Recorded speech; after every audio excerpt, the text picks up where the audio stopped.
Chapter 32. A Procurator's Dinner. However brilliant had been the part played by Porthos in the duel, it had not made him forget the dinner of the Procurator's wife. On the morrow he received the last touches of Mousqueton's brush for an hour, and took his way toward the Rue aux Ours with the steps of a man who was doubly in favour with fortune. His heart beat, but not like D'Artagnan's, with a young and impatient love. No, a more material interest stirred his blood.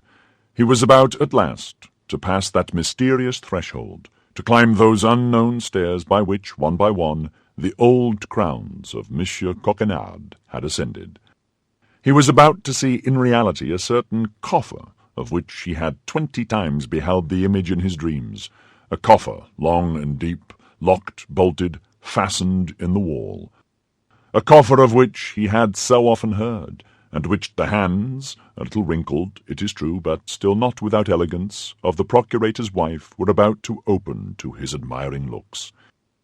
And then he, a wanderer on earth, a man without fortune, a man without family, a soldier accustomed to inns, cabarets, taverns, and restaurants, a lover of wine forced to depend upon chance treats, was about to partake of family meals, to enjoy the pleasures of a comfortable establishment, and to give himself up to those little attentions which, the harder one is, the more they please, as old soldiers say.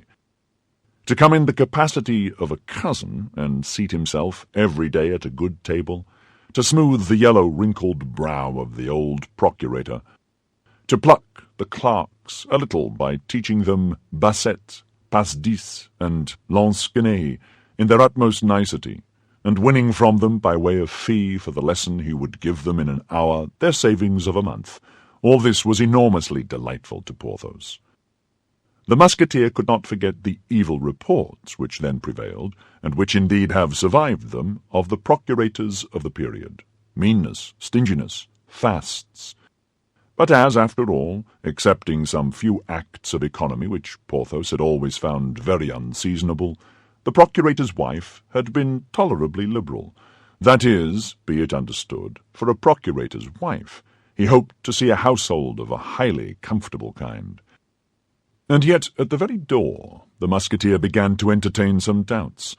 The approach was not such as to prepossess people, an ill-smelling dark passage, a staircase half-lighted by bars, through which stole a glimmer from a neighbouring yard.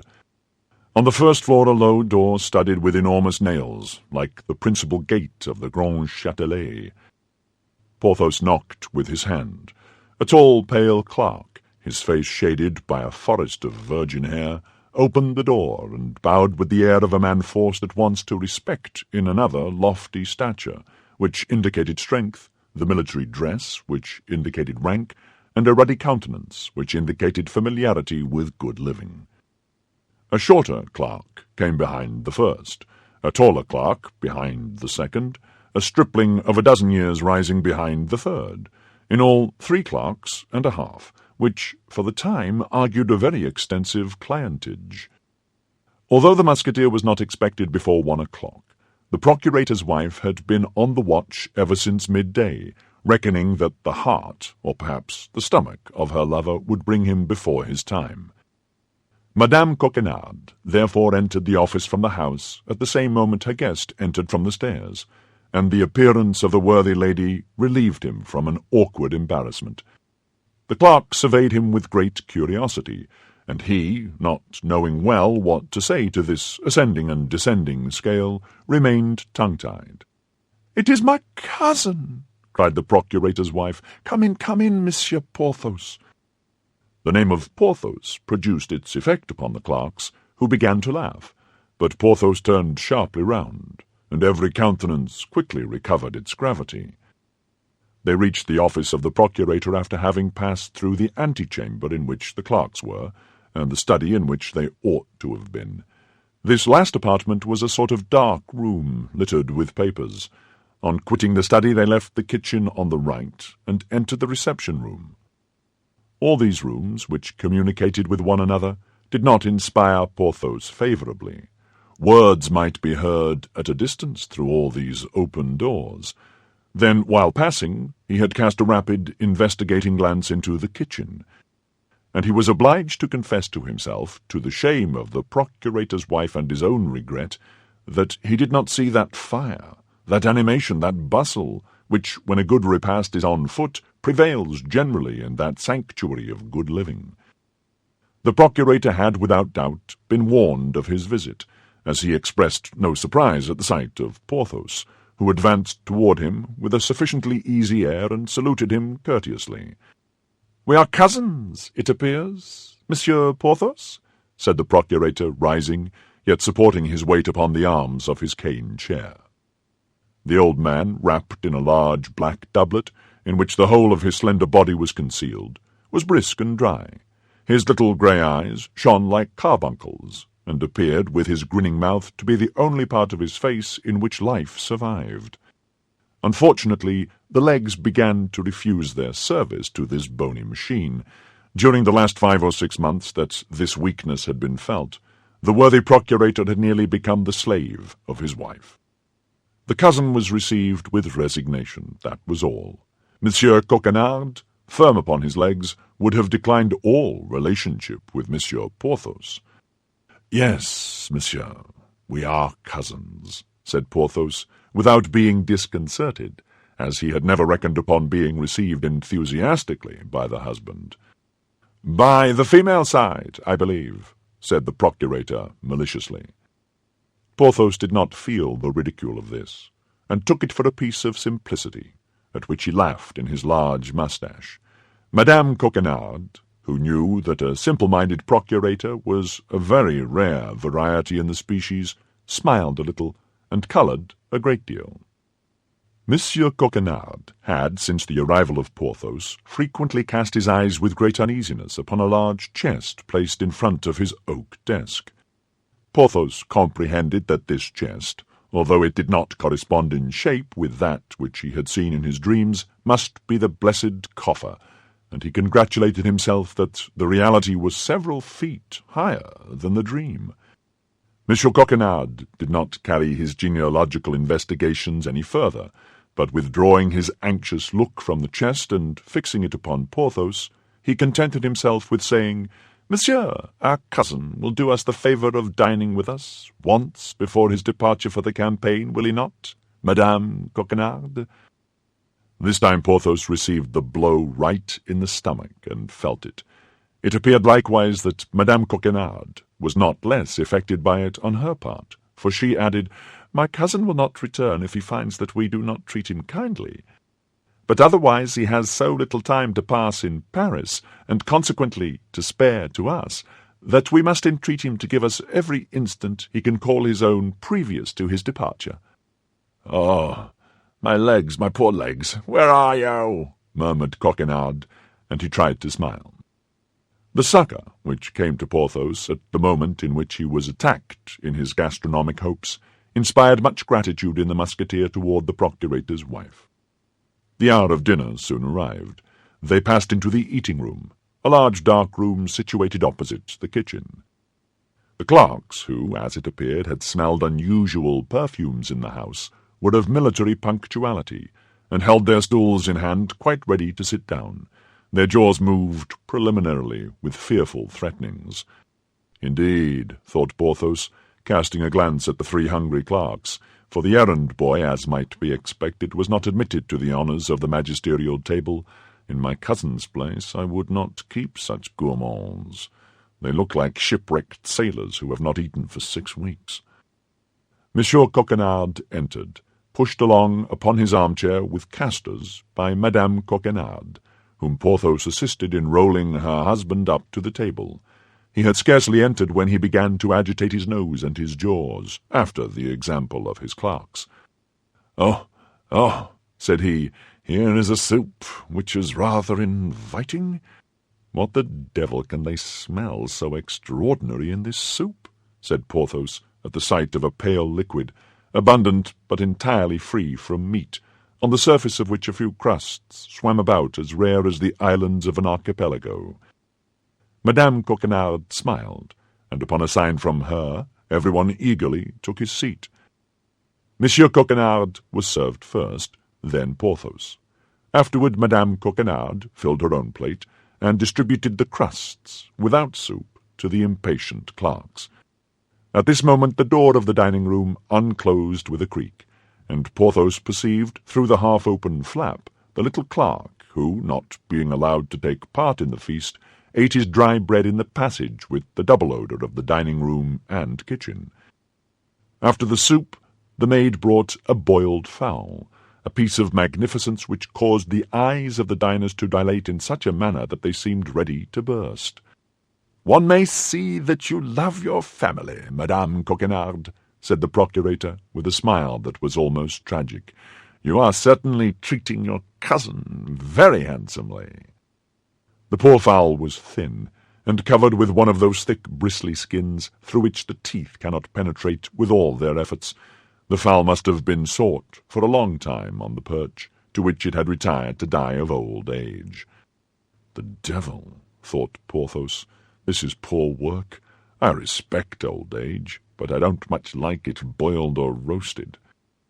And he looked round to see if anybody partook of his opinion, but on the contrary, he saw nothing but eager eyes which were devouring in anticipation that sublime fowl which was the object of his contempt. Madame Coquenard drew the dish toward her, skilfully detached the two great black feet, which she placed upon her husband's plate, cut off the neck, which with the head she put on one side for herself, raised the wing for Porthos, and then returned the bird, otherwise intact, to the servant who had brought it in, who disappeared with it before the musketeer had time to examine the variations which disappointment produces upon faces, according to the characters and temperaments of those who experience it. In the place of the fowl, a dish of haricot beans made its appearance, an enormous dish in which some bones of mutton that, at first sight, one might have believed to have some meat on them, pretended to show themselves. But the clerks were not the dupes of this deceit, and their lugubrious looks settled down into resigned countenances. Madame Coquenard distributed this dish to the young men with the moderation of a good housewife. The time for wine came. Monsieur Coquenard poured from a very small stone bottle the third of a glass for each of the young men, served himself in about the same proportion, and passed the bottle to Porthos and Madame Coquenard. The young men filled up their third of a glass with water. Then, when they had drunk half the glass, they filled it up again, and continued to do so. This brought them, by the end of the repast, to swallowing a drink which, from the colour of the ruby, had passed to that of a pale topaz. Porthos ate his wing of the fowl timidly, and shuddered when he felt the knee of the Procurator's wife under the table, as it came in search of his. He also drank half a glass of this sparingly served wine, and found it to be nothing but that horrible Montreuil, the terror of all expert palates. Monsieur Coquenard saw him swallowing this wine undiluted, and sighed deeply. "Will you eat any of these beans, cousin Porthos?" said Madame Coquenard, in that tone which says, "Take my advice, don't touch them." "Devil take me if I taste one of them," murmured Porthos to himself, and then said aloud, "Thank you, my cousin. I am no longer hungry." There was silence. Porthos could hardly keep his countenance. The Procurator repeated several times, "Ah, Madame Coquenard, accept my compliments. Your dinner has been a real feast. Lord, how I have eaten!" Monsieur Coquenard had eaten his soup, the black feet of the fowl, and the only mutton bone on which there was the least appearance of meat. Porthos fancied they were mystifying him, and began to curl his moustache and knit his eyebrows, but the knee of Madame Coquenard gently advised him to be patient. This silence and this interruption in serving, which were unintelligible to Porthos, had, on the contrary, a terrible meaning for the clerks. Upon a look from the Procurator, accompanied by a smile from Madame Coquenard, they arose slowly from the table, folded their napkins more slowly still, bowed, and retired. "Go, young men, go and promote digestion by working," said the Procurator gravely. The clerks gone, Madame Coquenard rose and took from a buffet a piece of cheese, some preserved quinces, and a cake which she had herself made of almonds and honey. Monsieur Coquenard knit his eyebrows, because there were too many good things. Porthos bit his lips because he saw not the wherewithal to dine. He looked to see if the dish of beans was still there. The dish of beans had disappeared. "A positive feast!" cried Monsieur Coquenard, turning about in his chair. "A real feast! Epulce epulorum! Lucullus dines with Lucullus." Porthos looked at the bottle which was near him, and hoped that with wine, bread, and cheese he might make a dinner. But wine was wanting, the bottle was empty. Monsieur and Madame Coquenard did not seem to observe it.